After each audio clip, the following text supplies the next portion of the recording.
On Christmas Eve, during a brutal snowstorm, Ethan found himself stranded alone in a remote mountain cabin that had belonged to his late grandfather.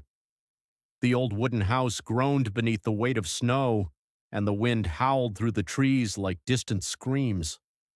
While searching through dusty shelves for firewood, he discovered an old journal hidden behind a loose wallboard. The final entry, written in shaky handwriting, sent a chill through his body. If you hear knocking after midnight, do not open the door. It is not a person. Ethan laughed nervously, convinced it was just an old ghost story meant to frighten children. As midnight approached, the storm intensified, and the cabin seemed to sink into an unnatural silence. Then came 3 slow knocks on the front door. Knock, knock, knock. Ethan froze. No one could possibly be outside in such weather. He ignored it and returned to the fireplace, but moments later the knocking came again, louder this time. Curiosity overcame fear.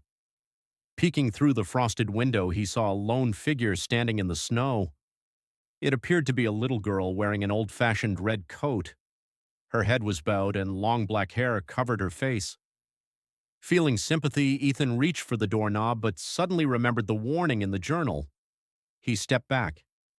The girl slowly raised her head. Through the icy glass, Ethan saw that where her face should have been, there was only darkness. No eyes, no nose, no mouth. Just a black void. Terrified, he stumbled away from the window. The knocking stopped. For several minutes, there was only silence. Then he heard footsteps on the roof. Heavy footsteps.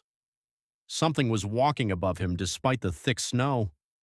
The sound moved from one end of the cabin to the other, followed by scratching directly over his bedroom ceiling. Ethan grabbed a flashlight and tried calling for help, but his phone showed no signal. Suddenly, the power went out.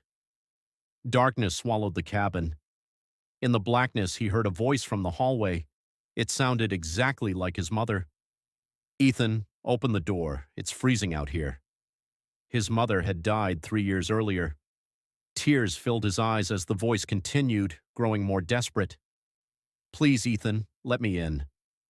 He knew it couldn't be her. The journal's warning echoed in his mind. The voice changed, becoming his best friend, then his grandfather, then his own voice calling his name from outside. Every word sounded perfectly real.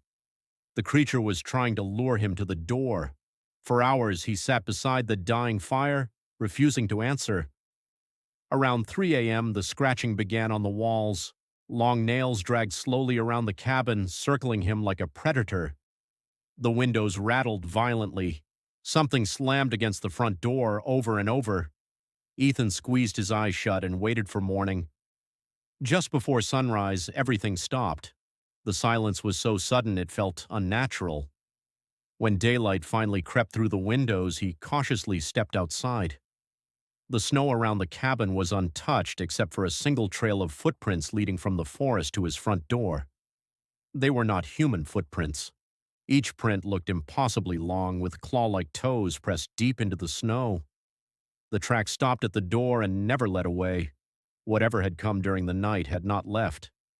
Trembling, Ethan turned around and noticed words scratched into the wooden door behind him. "Next Christmas, answer."